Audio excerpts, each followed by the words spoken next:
Hello दोस्तों, मैं लोकेश गौतम आपका अपने एपी मैथमेटिक्स पीजीटी चैनल में स्वागत करता हूं। अभी बहुत दिन बाद हमने जो है वीडियो बनाना शुरू किया है। कुछ कारणों से मैं यूट्यूब पर जो है ऑनलाइन नहीं आ पाया, लेकिन अब मेरे रेगुलर पीजीटी के वीडियो आएंगे, क्योंकि 2022 की भर्ती भी अब आ चुकी है। लगभग सुनने में आ रहा है कि पीजीटी के 7 या अधिक पद आने वाले हैं। इसी क्रम में हम जो है अपनी पीजीटी के लिए तैयारी करते हैं, और इसलिए मैं कोऑर्डिनेट ज्योमेट्री सबसे पहले लिया है, क्योंकि इसी से सारे ज़्यादातर क्वेश्चन सबसे ज़्यादा इसी से आते हैं या कैलकुलस से। तो हमारा मेन उद्देश्य रहेगा कि कोऑर्डिनेट और कैलकुलस दो चीज़ों को साथ में लेकर चलें, जिससे कि तुम लोगों को जल्दी जल्दी कोर्स कराया जा सके। अब कोई रुकावट बीच में नहीं आएगी। अब लगातार आपको पीजीटी के थ्योरी प्लस क्वेश्चन और जो विगत वर्षों में जो क्वेश्चन आए हैं उससे आपको अवगत कराया जाए। आइए शुरू करते हैं ज्योमेट्री, अपनी कोऑर्डिनेट ज्योमेट्री। स्टार्टिंग में कोऑर्डिनेट ज्योमेट्री के ये सिलेबस मैंने 5 पॉइंटों में लिया है, पूरा सिलेबस। पहला है पॉइंट, बिंदु, इसमें सरल रेखा वगैरह सब कुछ आ जाएंगे। फिर सेकंड सर्किल पढ़ाएंगे, वृत्त हिंदी में, पैराबोला, परवल है, हाइपरबोला, अति परवल है, और रेक्टेंगुलर हाइपरबोला, समकोणीय अर्धपरवल। ये कोऑर्डिनेट में ये पॉइंट है। यदि और भी कोई पॉइंट बचेगा 3D आएगा, उसमें फिर आगे 3D पढ़ाएंगे। सबसे पहले इन सभी चीज़ों को जो है कंप्लीट करेंगे, उसके बाद जो है आगे बढ़ेंगे। और एक बात और बताना चाहते हैं कि आपकी कैलकुलस की दूसरी वीडियो, हम दिन में 2 वीडियो अपलोड होंगी, एक कोऑर्डिनेट की, एक कैलकुलस की। उसमें सारी विगत वर्षों में जो आए क्वेश्चन है ये क्वेश्चन पढ़ाए जाएंगे और थ्योरी संबंधित आपकी प्रॉब्लम सॉल्व की जाएंगी। आइए स्टार्ट करते हैं कोऑर्डिनेट ज्योमेट्री। सबसे पहले हम ले लेते हैं बिंदु। तो बिंदु संबंधित सबसे पहली चीज़ है अपने पास, जब कभी अगर बात करेंगे तो हम बात करेंगे जो है कार्तीय तल क्या होता है। पहले बात करता हूँ कार्तीय तल की। ये यदि कार्तीय तल की बात करें तो एक्स और वाई दो रेखाएं लें और उनको हम 90 अंश पर यदि क्रॉस कराएं तो इस तल को हम जो है कार्तीय तल कहते हैं। कार्तीय तल क्या बोलते हैं इसको? कार्तीय तल।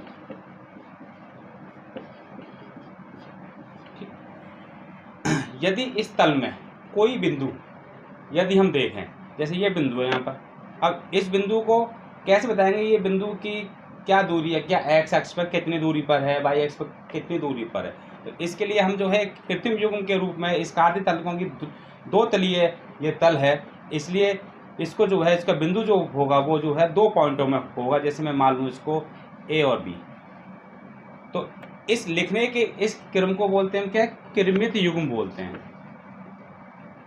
कृमित युग्म के रूप में जो है लिखा जाता है। और ये जो सबसे पहले वाली जो पॉइंट लिखा जाएगा, बिंदु लिखा जाएगा, इसको बोलते हैं भुज, और इसको बोलते हैं कोटि। इसको बोलते हैं हम कोटि। ठीक।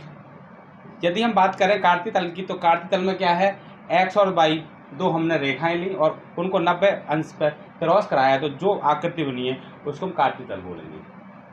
ठीक। कार्तीय तल में किसी बिंदु की स्थिति पता करने के लिए तो बिंदु के जो है 2 पॉइंट होंगे, इसको कृत्रिम युग्म के रूप में लिखेंगे, और पहले वाले को बोलेंगे भुज और दूसरे वाले को बोलेंगे कोटि। यदि हम ऐसे बात करें, यदि हम एक्स वाई जैसे कोई बिंदु है पी, यदि इसके कोऑर्डिनेट एक्स और वाई लें तो एक्स में जो पहला है ये भुज होगा और दूसरा वाला क्या बोलेंगे, इसको कोटि बोलेंगे। तो इसी चीज़ को थोड़ा सा और विस्तार से समझा देते हैं आपको।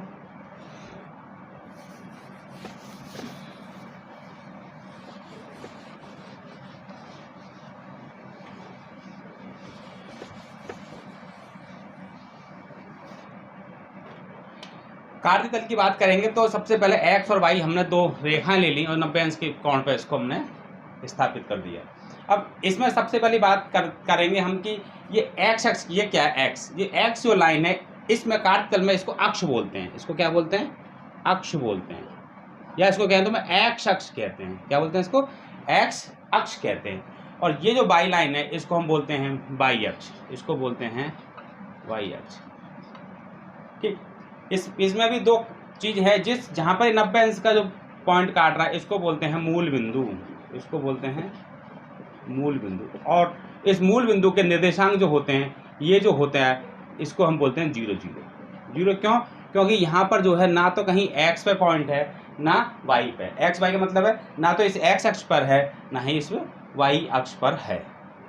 यदि हम बात करें इस रेखा पर, यदि हम नंबर दे दें 1 2 3 4 बराबर लाइन बराबर इस पे इसकी नंबरिंग करते हैं 1 2 3 4 5 डॉट डॉट डॉट, और यहाँ करते हैं इस तरफ लेफ्ट हैंड पे, राइट हैंड पे प्लस चलेगा, इसलिए इसको प्लस एक्स अक्ष कहते हैं, एक्स अक्ष। और इधर चलेगा लेफ्ट हैंड पे तो माइनस होगा, इसको हम क्या बोलते हैं, माइनस एक्स अक्ष, एक्स अक्ष पे माइनस। ऐसे ही इसको बोलते हैं प्लस वाई अक्ष, इसको बोलते हैं माइनस वाई अक्ष। यदि हम काउंटिंग यहाँ लिखें तो 1 -2 -3 -4 डॉट डॉट डॉट। ऐसे ही ऊपर के लिए करें तो 1 2 वाई के लिए 3 4 और ये 5। ऐसे नीचे करें तो -1 -2 -3 और -4, ऐसे ही आगे और भी चीज़ें हो जाएंगी। अब बात ये समझिए कि इसको बोलते हैं हम एक्स अक्ष और इसको बोलते हैं वाई अक्ष। यदि कभी कभी जो है ऐसा भी कोई क्वेश्चन पूछ सकता है कि आपकी दो अक्ष हैं, यदि ये 90 पे ना हो, यदि ये 90 अंश पे, जैसे मैं बनाइए ना, ये जो है 90 अंश पे 90 पे ना हो तो इसको क्या बोलेंगे, इसको बोलेंगे तिर्यक अक्ष। इनको क्या बोलेंगे, तिर्यक अक्ष बोलेंगे अगर 90 पर नहीं काट दिया। वैसे ये कभी आता नहीं है, बता दिया आपको। इसके बाद बात करते हैं हम पॉइंट की, कि सबसे पहले हमने क्या देखा कि एक्स अक्ष देखा और ये देखा वाई अक्ष। अब बात आती है बिंदु हम कैसे पता करेंगे कौन बिंदु कहाँ पर है। सबसे पहले ये देखो, ये 4 भागों में बांट रहा है, ये दोनों अक्ष, ये दोनों रेखाएं काट रही हैं एक्स और वाई, तो 4 भागों में इस तल को काट रहे हैं। इस तल को हम काट रहे हैं तो ये मेरे पास क्या प्रथम, इसको बोलते हैं प्रथम चतुर्थांश,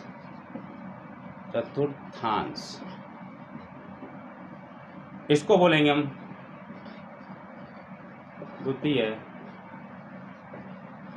चतुर्थांश, इसको बोलेंगे तृतीय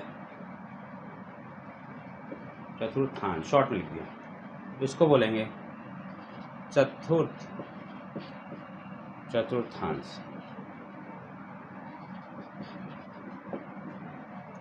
ठीक, या फिर इसको ऐसे भी शॉर्ट में लिखता है फर्स्ट चतुर्थांश, ऐसे भी लिखते हैं कोई सेकंड, थर्ड चतुर्थांश और फोर्थ।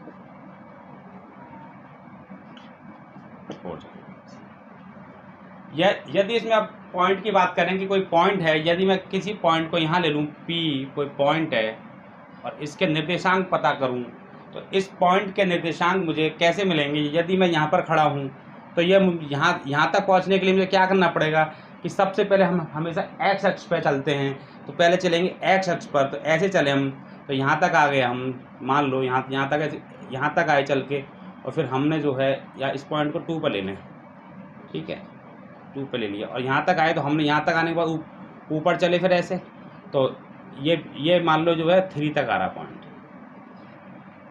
ठीक, और यहाँ से देखा 3, तो इस बिंदु के निर्देशांक हम कितनी दूरी चले, यहाँ से इस एक्स अक्ष से हम जो है यहाँ चले तो कितने चले, 2 पर चले, 2 दूरी चले हम, के एक्स पर 2 दूरी चले, और वाई पर देखें तो हम कितनी दूरी चले, यहाँ से 1 2 3, ये कितनी दूरी चले, 3 दूरी चले, 3 इकाई दूरी। यदि हम बात करें तो इस बिंदु के निर्देशांक की यदि बात करें तो इस बिंदु के निर्देशांक क्या होंगे। यदि मैं देखूं तो एक्स अक्ष पे चलूंगा तो 2 है, तो पहले 2 लिख दिया, फिर मैं देखा तो वाई पर 3 है तो 3 लिख दिया। ऐसा नहीं करना है कि जो है पहले 3 लिखें फिर 2 लिखें, पहले हमेशा एक्स अक्ष ही इस पर आएगा। तो अब मुझे इस बिंदु के निर्देशांक इस कार्तीय तल की सहायता से मुझे पता लग गया कि बिंदु जो है मेरे 2 और 3 पॉइंट पर है। अब हमने देखा कि पहले चतुर्थांश में जो बिंदु आया है 2 और 3, इन दोनों के आगे के साइन जो है कैसे हैं, दोनों के प्लस प्लस हैं, कैसे हैं, प्लस प्लस हैं। तो हम इन बिंदुओं के साइन को भी देख के पता कर सकते हैं कि बिंदु जो है किस चतुर्थांश में है। देखिए, यदि मैं सेकंड चतुर्थांश की बात करूं, यदि कोई बिंदु, मान लो कोई क्यू बिंदु यहाँ पर है मेरे पास, यहाँ मान लिया मैंने क्यू यहाँ पर, यदि मैं आपसे कहूँ अब इसके निर्देशांक बताओ इस बिंदु के, तो हम क्या करेंगे, पहले एक्स चलेंगे, एक्स पर -1 2, तो -2 यदि मैं देखूँ इस बिंदु पर तो माइनस के 2 आ गया, और वाई देखूँ तो कहाँ 1 2 3 4 सामने आ रहा है, तो मेरे पास इस तरह से जो है यहाँ पर क्या आ रहा है 4, वो भी कैसा प्लस का, क्योंकि ऊपर क्या है वाई एक्स प्लस की है। यदि हम अब मैं देखूं तो मैंने ये देखा कि यहाँ पर प्लस प्लस में था दोनों बिंदु, अब लेकिन यहाँ चलूंगा तो ये एक्स एक्स तो माइनस का है और वाई कैसा प्लस का, तो इसका जो निर्देशांक है अगर पॉइंट माइनस प्लस माइनस देखूँ तो क्या है माइनस प्लस।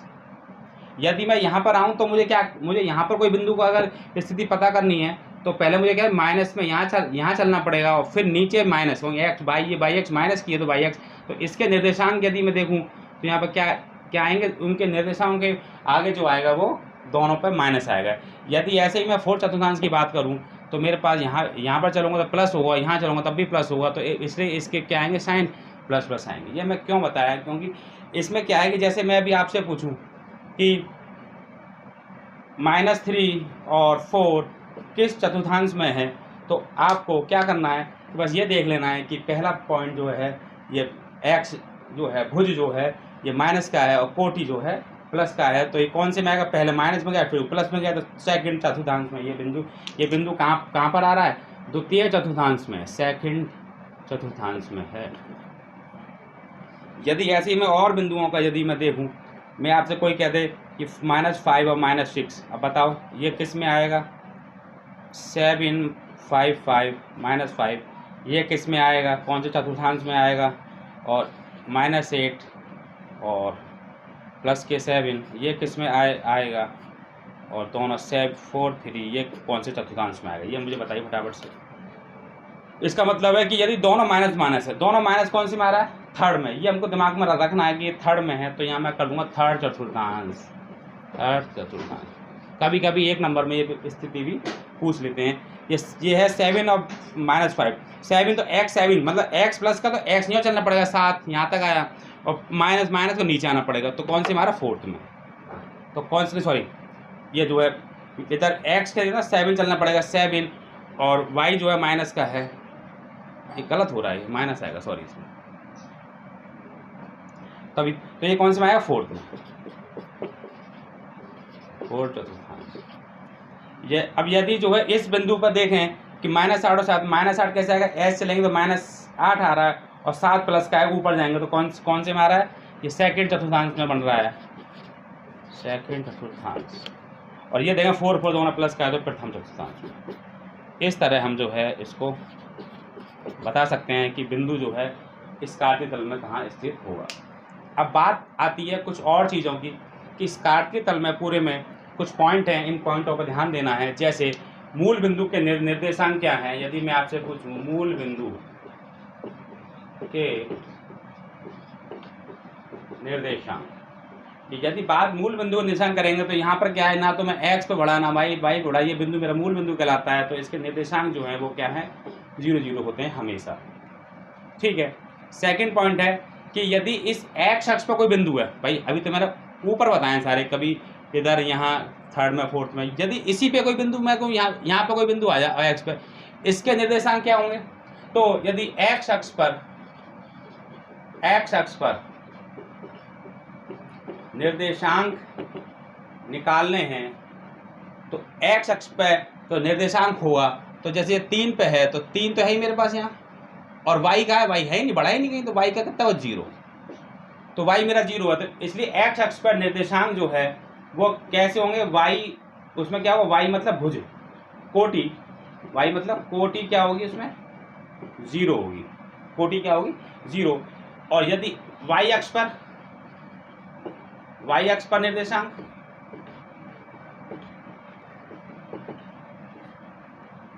y अक्ष पर अब मैं यदि इसके निर्देशांक की बात करूं तो निर्देशांक x अक्ष पर तो x होगा, y में 0, तो x0 बोल सकता हूं मैं। ठीक है, ऐसी मेरे y अक्ष पर निर्देशांक की बात करूं तो y अक्ष पर निर्देशांक क्या होगा, y ये मेरा y अक्ष पर निर्देशांक है, तो ये क्या होगा भुज और कोटि होती है, निर्देशांक लिखने के लिए हमेशा क्या होगा भुज और कोटि, ये कौन है, ये निर्देशांक है किसी बिंदु के निर्देशांक है, मतलब ये x मान लूँ, मैं इसको मान लूँ y, तो यदि मैं यहाँ पर दूँ x अक्ष पर तो x रहेगा और y मेरी 0 है। ऐसी क्या है y अक्ष पर क्या होगा, x तो है ही नहीं, तो y इसके निर्देशांक के लिए क्या होगा कि y अक्ष पे क्या होगा, x बराबर 0। क्या होगा, x कौन है, भुज है, तो सॉरी हाँ भुज, ये भुज क्या होगा 0। तो यदि इसके निर्देशांक की बात करूँ तो भुज तो मेरा 0 है भाई, इस y अक्ष पे भुज तो है ही नहीं, और इस पे क्या हो गया मेरे पास y। तो यदि मैं बात करूँ सीधी सीधी कि x अक्ष के निर्देशांक जो होते हैं वो x और 0 होंगे, और y अक्ष के पर जो निर्देशांक होगा किसी बिंदु का वो y और y, 0 होगा। ठीक है, यहाँ तक की बात समझ में आ गई। अब तीसरी बात कि अब कभी कभी एक क्वेश्चन पूछा जाता है कि x अक्ष का समीकरण बताओ और y अक्ष का समीकरण बताओ। आपने पढ़ा होगा 9 से और 12 के बीच में काफ़ी बार जो है आया है, पूछता है और ज़रूर भी पड़ती है। अब मैं कहूँ दूसरी बात कि x अक्ष का समीकरण, x अक्ष का समीकरण, और दूसरा है पॉइंट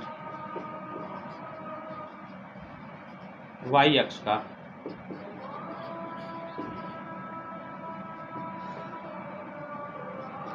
x अक्ष का समीकरण क्या होगा, ये x अक्ष है, इस अक्ष का समीकरण पूछे, मतलब इसका समीकरण क्या होगा, इस रेखा का समीकरण। तो सीधी सी बात है, x अक्ष का समीकरण क्या होगा, y बराबर 0। इसका मतलब क्या है कि यहाँ पर y इस x अक्ष पर कहीं भी चला जाऊँ मैं, इस यहाँ से यहाँ तक कहीं भी चला जाऊँ, वहाँ क्या है y तो है ही नहीं, y बराबर 0 होगा। इसलिए x अक्ष का समीकरण हमें याद रखो y बराबर 0। और y अक्ष का समीकरण क्या होगा, x बराबर 0, क्योंकि वहाँ क्या होगा, x वहाँ पर होगी ही नहीं, x वहाँ पर होगी नहीं, ये y अक्ष कहीं भी चले जाऊँगा x नहीं होगा। तो यदि कोई पूछे आपसे x अक्ष का समीकरण बताइए तो y बराबर 0, और यदि y अक्ष का समीकरण तो x बराबर 0। ये काफ़ी क्वेश्चनों में काम आने वाला है। ठीक, आइए अब आगे बढ़ते हैं।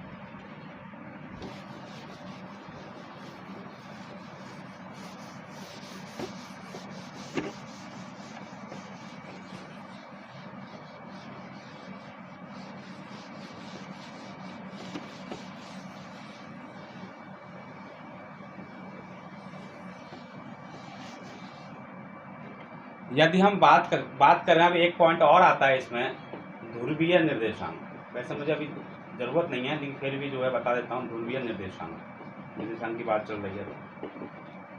पहले वाले कौन से थे, पहले वाले थे कार्तीय निर्देशांक, अब मेरा ध्रुवीय निर्देशांक। इसमें अंतर क्या है कि इन, जैसे मैंने बताया कि x और y दो अक्ष हैं और कोई बिंदु है पॉइंट P, इसके निर्देशांक क्या थे, x और y।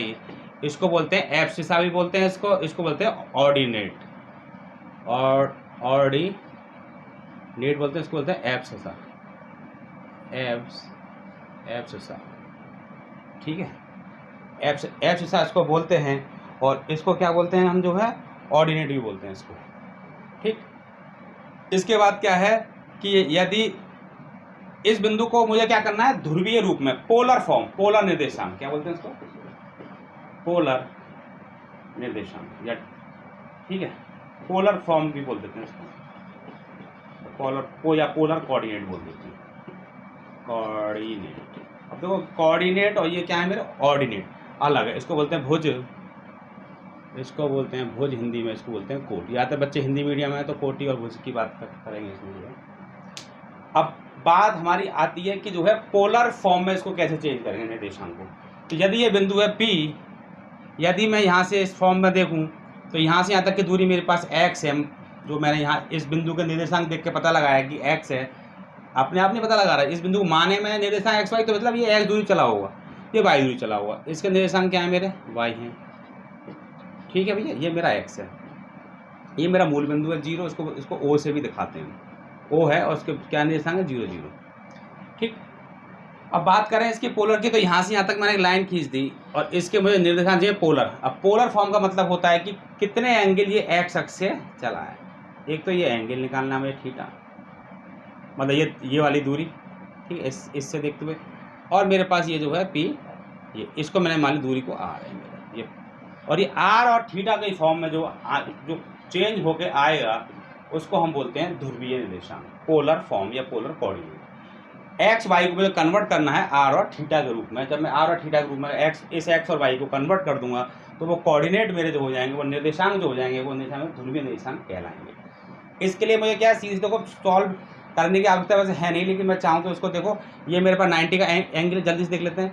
ये मेरा 90 अंश का है, ठीक है। यदि मैं एक्स की वैल्यू निकालूं तो ट्रिग्नोमेट्री में क्या है, आधार बटे कर्ण, तो क्या होगा, आधार बटे कर्ण की बात। तो देखो त्रिभुज ओ ले लिया, ये मैंने, ये पी बिंदु है, ये मैंने मान लिया क्यू, तो त्रिभुज ओ क्यू पी में, वैसे ज़रूरत नहीं है इसकी, फिर भी आपको बताऊँ कि टेन, हाँ अब मैंने देखा क्या है, ये मेरे पास है, तो मैंने इसका ले लिया साइन, क्योंकि मुझे क्या क्या चाहिए, ये चाहिए मुझे एक्स की वैल्यू।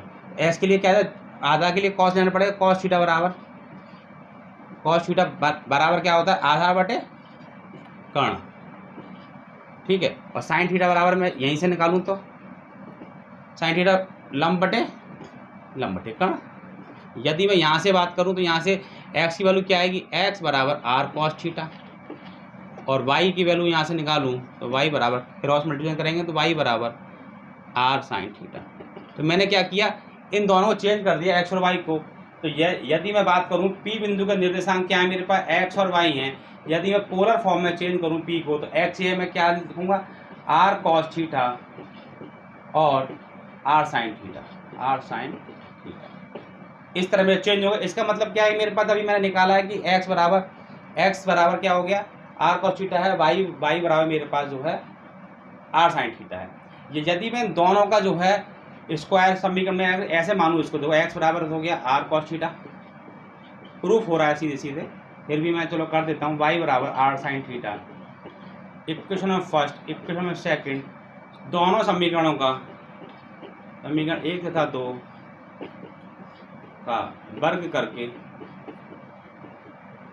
स्क्वायर करके जोड़ने पर, ऐड करने पर, तो क्या होगा, इनका वर्ग करूंगा तो क्या होगा, इस तरफ क्या होगा, X square plus Y square, इस तरफ वर्ग करूंगा तो r square cos square theta plus r square sine square theta, r square common लूंगा तो मेरे पास क्या हो गया, कॉस थीटा प्लस, सॉरी दोनों का स्क्वायर हो रहा है ना, साइन स्क्वायर थीटा। और सब लोग जानते हैं कि ये जो है r square cos square theta plus sine theta बराबर 1 होता है। तो ये मेरा इसका 1 हो गया, तो इसका मतलब आर स्क्वायर, ये क्या हो गया, X square plus Y square. यदि मैं आर की वैल्यू निकालूं तो मेरे पास क्या हो, अंडर रूट लेना पड़ेगा मुझे, X square plus Y square.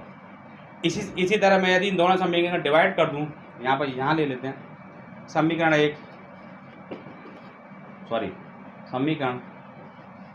2 में 1 का भाग देने पर, डिवाइड करने पर, क्योंकि मुझे थीटा की वैल्यू यहाँ से निकालनी है। यदि मैं दूंगा तो क्या, वाई, ये आर साइन थीटा है, इसका भाग कैसे दूंगा, पहले दूंगा एक्स से, यहाँ दूंगा आर कॉस थीटा से, तो मेरे पास क्या होगा, आर से कट जाएगा आर, यहाँ क्या आएगा, वाई अपॉन एक्स बराबर, ये हो गया टेन थीटा। यदि मुझे थीटा निकालना होगा तो मैं निकालूंगा, इसको जब यहाँ ले जाते हैं पक्षांतर करते हैं तो इन्वर्स हो जाता है, आपने पढ़ा होगा ट्रिग्नोमेट्री में, ये हो गया वाई अपॉन एक्स। तो मेरे पास क्या होगा, थीटा की वैल्यू क्या आ गई, tan inverse Y upon X. अब इसका मतलब क्या हुआ, अब इतना सब मैंने आपको क्यों बताया है, मतलब प्रूफ की आवश्यकता नहीं थी, लेकिन मैंने ये समझाने की कोशिश की है कि यदि हमारे पास कोऑर्डिनेट एक्स और वाई में है तो उस कोऑर्डिनेट को पोलर फॉर्म में चेंज कर सकते हैं। कैसे चेंज कर सकते हैं, एक्स की जगह पर आर कॉस थीटा, वाई की जगह पर आर साइन थीटा यहाँ रख के इसको सॉल्व किया जा सकता है। यदि हम डायरेक्ट आर की वैल्यू निकालेंगे तो आर की वैल्यू कैसे निकालेंगे, under root X square plus Y square कर देंगे, और थीटा की वैल्यू निकालना tan inverse Y upon X. आगे क्वेश्चन आएगा उसमें आपको मैं पूरी चीज़ें बता दूंगा कैसे पोलर फॉर्म में कार्टेशियन कोऑर्डिनेट को पोलर फॉर्म में चेंज करते हैं। ठीक है, यहाँ तक है, स्क्रीनशॉट ले लो इसको चाहो तो। अब नेक्स्ट बात आती है जो सभी लोग जानते हैं कि सबसे पहला पॉइंट ये इसमें कि दो बिंदुओं के बीच की दूरी, जब मैंने ये समझा दिया तो मैं बिंदु और ये कार्टेशियन कोऑर्डिनेट के बारे में पोलर फॉर्म बता दिया। अब इसके बाद आता है जो नेक्स्ट टॉपिक है, अब स्टार्ट हो रहा है धीरे धीरे, कोऑर्डिनेट आगे बढ़ती जा रही है कि दो बिंदुओं के बीच की दूरी। पहला ही फॉर्मूला है दो बिंदुओं के बीच की दूरी। दो बिंदुओं के बीच की दूरी, इसका मतलब क्या है, देखो सीधी सी बात है, कार्टेशियन हमेशा ध्यान रखना, कार्टेशियन कोऑर्डिनेट बना के, कोऑर्डिनेट सबसे बड़ा काम है कि कोऑर्डिनेट में पहले डायग्राम बनाएंगे, चित्र बनाएंगे, तो इसी से सारी चीज़ें क्लियर होंगी, बिना इसके हम जो है सब कुछ गायब रहेगा। तो ज़्यादातर कोशिश ये करेंगे कि जो है ज्योमेट्री से, हम नाम इसका ज्योमेट्री है, इसके बिना इसकी कहानी नहीं बन पाएगी। एक्स और वाई हमारे है दो बिंदु बीच दूरी, मैंने मान लिया दो बिंदु ये हैं, एक बिंदु है P, एक बिंदु है Q। इस P के निर्देशांक जो हैं x और y हैं, और इस Q के निर्देशांक हैं मेरे पास, इसको x1 मान लेते हैं, ये x1 y1 और Q के निर्देशांक है मेरे x2 और y2, दो बिंदु हैं, और इनके बीच की दूरी बतानी भैया, सीधी गलत है ये, कोई बात नहीं। P और Q के बीच की दूरी, अब दो बिंदुओं के बीच की दूरी का निकालने का फॉर्मूला सबसे आसान सब होना 9 से 6 से लेकर पढ़ा, लेकिन 9 से समझ लो, 9 से तो पढ़ाइए। तो दो बिंदुओं के बीच की दूरी का फॉर्मूला क्या है, तो मैं लिख दे रहा हूँ, दूरी, इसको कभी कभार D बोल देते हैं या R बोल देते हैं, जो चाहे आप वो बोल सकते हो, इसको R बोलो, कुछ लोग D बोलते हैं। तो D बराबर दूरी डिस्टेंस के लिए अंडर रूट, क्या होता है under root x2 minus x1 का square plus y2 minus y1 का स्क्वायर, ये इसका सीधे फॉर्मूला है दो बिंदुओं के बीच की दूरी का।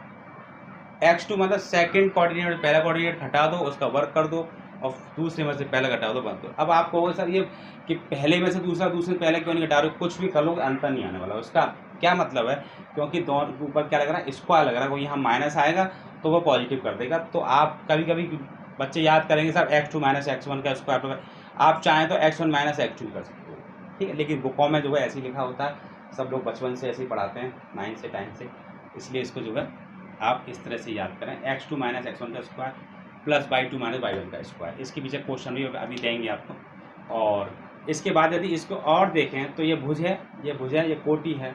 तो यदि हम बोलें तो इसमें हिंदी में लिखूँ तो भुजों का अंतर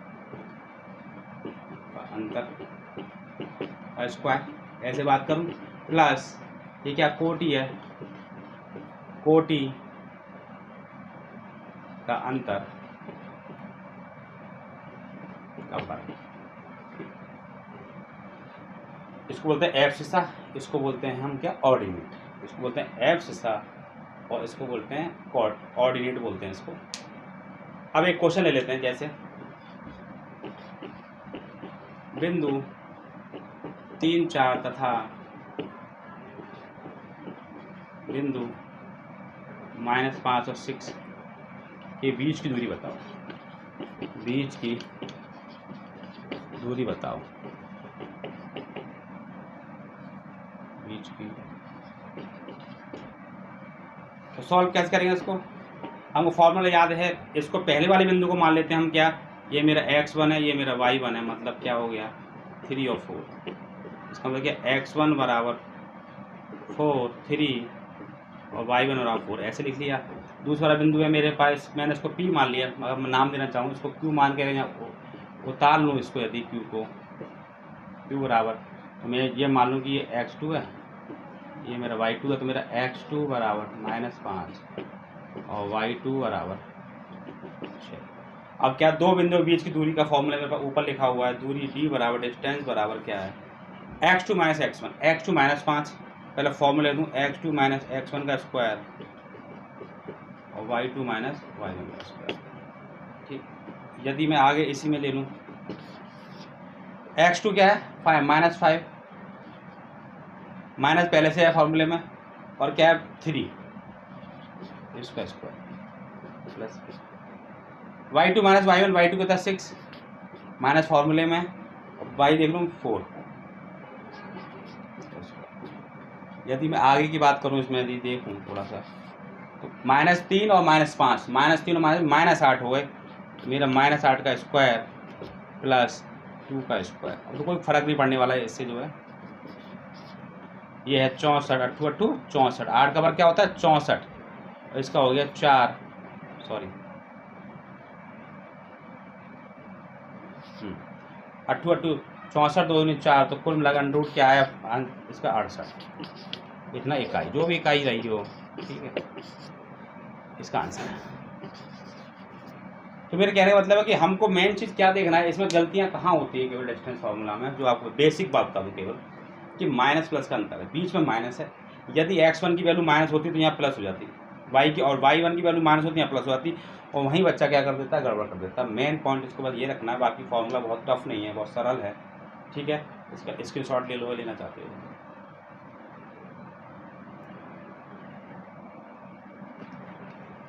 अब नेक्स्ट बात आती है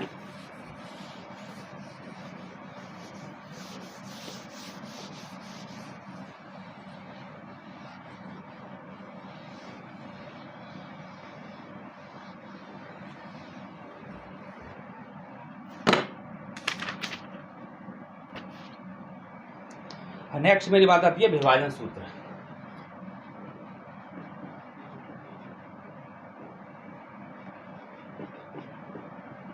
नेक्स्ट आता है विभाजन सूत्र, ठीक है भैया। अब विभाजन सूत्र की बात क्या है कि यदि कोई बिंदु है, ये रेखा है या दो बिंदु बनाने वाली रेखा है, इस रेखा को यदि मैं यहाँ से थोड़ा इसको हटा दूँ, थोड़ा बड़ा बना लूँ इसको,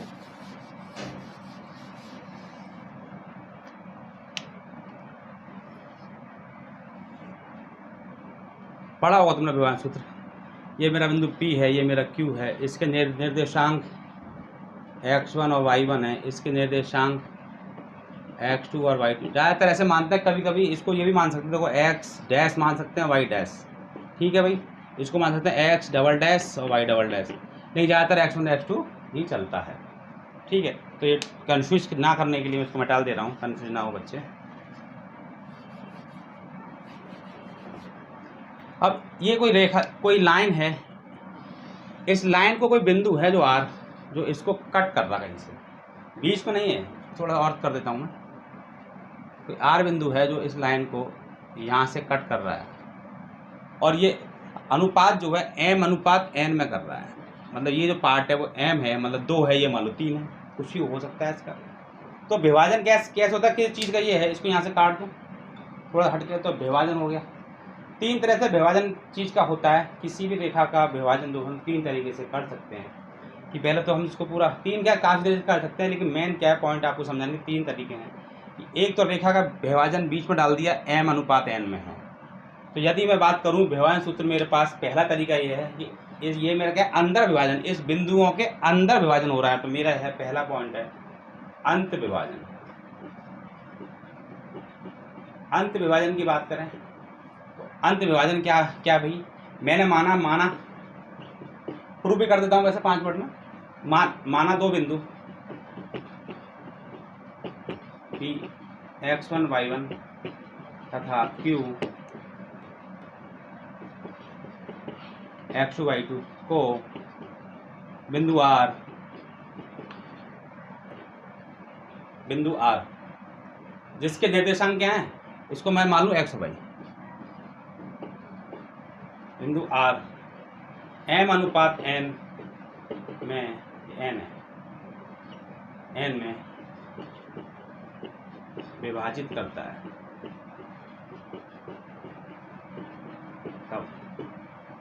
तब मेरे पास R के निर्देशांक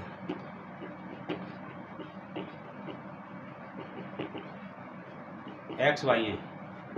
ये कैसे निकालेंगे, तो यदि मैं डायरेक्ट वाली बात करूं तो डायरेक्ट का फॉर्मूला है, देखो प्रूफ करने जाओ तो बहुत लंबा पड़ेगा, क्योंकि निकाल सकता हूं मैं कि यहाँ से इसकी डिस्टेंस लूँ, यहाँ से इसका निकालूँ, ठीक है, फिर यहाँ से इस बिंदु का निकालूँ, फिर दोनों का करके सॉल्व हो जाएगा। वो आप बुक से भी चेक कर सकते हैं, नहीं आया तो मुझसे पूछ सकते हैं कमेंट में। R के निर्देशांक x और y हैं, तो यदि मैं x का मान निकालूँ, इसके R के निर्देशांक x, तो कहता है m x2 plus n x1 बटे m प्लस n। ये आपको फॉर्मूला याद करना है, बाकी और किस चक्कर में नहीं पढ़ना है। x निर्देशांक, यदि मैं y निर्देशांक निकालूंगा इसका R का, तो y के लिए m y2 plus n y1 upon m plus 1। बस इतनी सी बात याद रखो, बाकी चक्कर में पढ़ने की कोई आवश्यकता नहीं है। बाकी बुक में सब दे रखा है, 9th में पढ़ा, 10th में, 11th 12th में सब में पढ़ा है। ये मेरे अंत विभाजन का मामला तो ये है।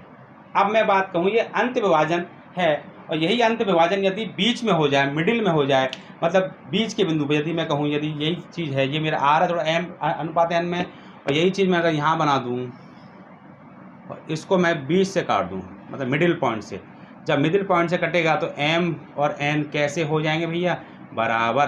कैसे हो जाएंगे, m और n बराबर हो जाएंगे। तो ये यदि मैं बात कहूँ, इसमें नोट करके बात करूँ इसको, यदि यहीं से यहीं इसको सॉल्व कर दूंगा, यदि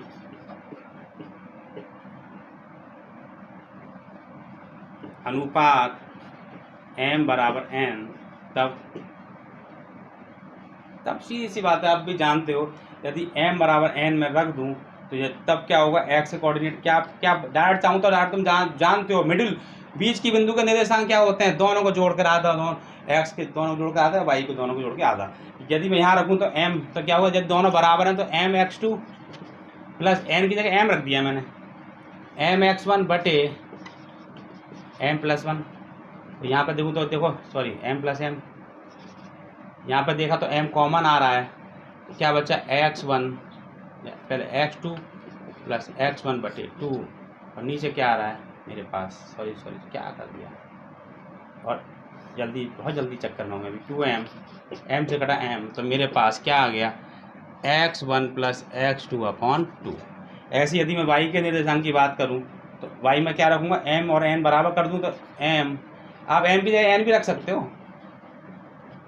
बटे m plus n, m common निकाला तो y2 प्लस y1/2m, m से कटा m बराबर क्या होगा, y1 प्लस y2/2। इसका मतलब क्या हुआ, बस मैं तुमको इतना समझाना चाहता हूँ, यदि ये बिंदु जो है बीच में होता है तो विभाजन क्या होता, आधा होता। जब आधा होता तो मध्य बिंदु के निर्देशांक की तरह हम निकाल देते कि x बराबर x1 प्लस x2/2। यदि मैं कहूँ यदि ये आधे पर है कोई, जैसे यहाँ पर आधे पर है, तो इसके निर्देशांक में निकालूँ तो क्या होगा, x1 प्लस x2/2 पहला निर्देशांक, और ये y1 प्लस y2/2, ये हो गया इसका निर्देशांक आर के जो डायरेक्ट। ये सब ताम झाम नहीं करना है, हमको केवल समझाने के लिए मैंने किया है, ठीक है। ये पहली पॉइंट ये है, दूसरा मैंने ये नोट में कर दिया, जो तीसरा मैं बता रहा था, दो ही है इसमें, एक है बाह्य विभाजन, एक है हमारा बाह्य विभाजन, ठीक है। इसको नोट कर लो, स्क्रीनशॉट ले लो इसका।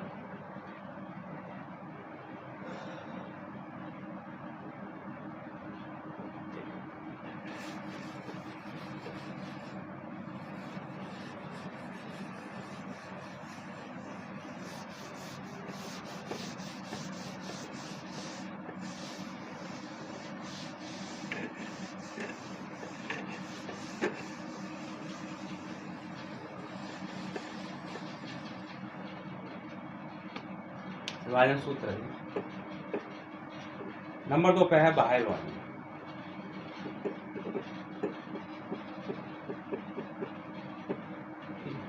सब सारी चीज वही है, बस केवल वही वाली बात है इसमें, ये Q या P, इसके निर्देशांक है x1 y1, इसके निर्देशांक है x2 और y2। और बाहर विभाजन का मतलब होता है कहीं पे भी काट दिया, मानो कोई बिंदु आ रहा है, उसको बोलते हैं बाह्य विभाजन। हमने क्या कर दिया, बिंदु आर। अब इस आर के निर्देशांक निकालने जो बाहर काट रहे हैं, ठीक है। इस बिंदु मतलब ये लाइन आगे बढ़ाएंगे, डॉट डॉट पर यहाँ काट रहा है, मान लो कोई बिंदु, यहाँ बिंदु है कोई आर, यहाँ पर रखा हुआ है, ये आगे बढ़ रहा है, डॉट डॉट डॉट यहाँ काट रहा है बाहर। तो इस बाहर विभाजन का जो सूत्र कुछ नहीं करना है, तुमने यदि डायरेक्ट याद करो, बाकी प्रूफ में जाएंगे तो बुक में दिया हुआ है, अगर नहीं कुछ होगा तो मैं आपको बता दूंगा, ठीक है। इसमें क्या क्या है, आपको केवल दो चीज़ें बात करनी है। यदि आर के कोऑर्डिनेट हमारे एक्स और वाई हैं, तो एक्स का मान जो होगा, क्या मैंने पढ़ाया था पहले, एक्स का फॉर्मूला अंत विभाजन में, एक्स बराबर mx2 प्लस बताया था ना, उसके माइनस कर दो, उसकी जगह माइनस mx1/m माइनस, सॉरी, ठीक है। और y का फॉर्मूला क्या होगा, my2 माइनस ny1 बटे m माइनस। बस डायरेक्ट याद करो, अंत विभाजन होगा तो प्लस होगा, और यदि बाह्य विभाजन होगा तो मेरे पास क्या होगा, माइनस होगा, ठीक है। कुछ ही करना है इसमें, इसकी शॉर्ट ले लो इसका। अब जल्दी से जो है तीसरा पॉइंट यदि बात कर लें तो, या आज के लिए इतना ही छोड़ें,